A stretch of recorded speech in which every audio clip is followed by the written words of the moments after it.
So our next topic is, what is search engine optimization? According to me, this topic is very interesting and relevant. Let's find out why. Back in the day, if you wanted to get noticed, it meant you had to rent a billboard, put your ad in a newspaper, or give out pamphlets.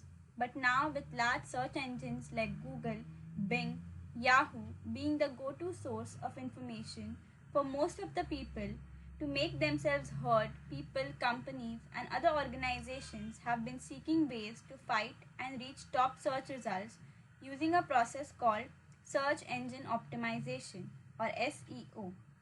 Now imagine for a moment you are a librarian, but not a normal librarian. You are a librarian for every book in the world. People depend on you to find the exact book they need. How do you do it? You need a system. You need to know what is inside every book and how books relate to each other. Your system needs to take in a lot of information and give out the best answers for clients' questions. It is not an easy job. Search engines like Google and Bing are the librarians of the internet. Their systems collect information about every page on the web so they can help people find exactly what they are looking for.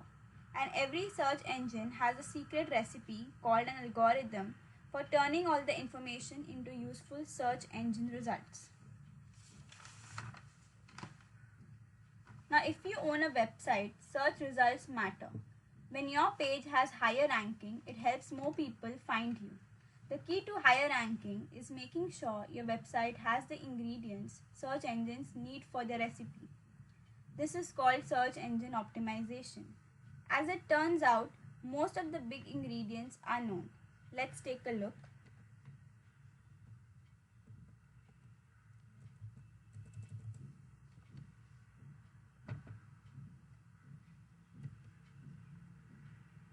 Words matter.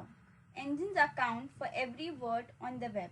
This way, when someone searches for mobile repair, search engines show only the pages that are about those words. In this case, it is mobile repair.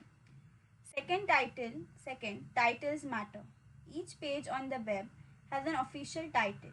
You may not ever see it because it is in the code. Search engines pay a lot of attention to titles because they often summarize the page like a book's title. Third, links between websites matter. When the web page links to another web page, it is usually a recommendation telling readers that this site has good information. A web page with a lot of links coming together look good to search engines. But some people try to fool search engines by creating bogus links all over the web that point to their own website. Usually, a search engine can detect when a web page has a lot of links, and they account for that by giving links from the trustworthy sites to put more weight in the recipe. Fourth, words that are used in links matter too. If your web page said Flipkart has lots of shoes and the words shoes is linked, search engines can establish that flipkart.com is related to word shoes. This way, when someone searches for shoes, that site will rank well. Lastly, search engines care about reputation. Sites with a consistent record of fresh, engaging content and growing number of quality links may be considered rising stars and do well in search engines. These are just the basics. The recipes are refined and changed all the time. Good SEO is about making sure your website has great content supported by the ingredients that search engines need for the recipe. That's it for this video. Thank you.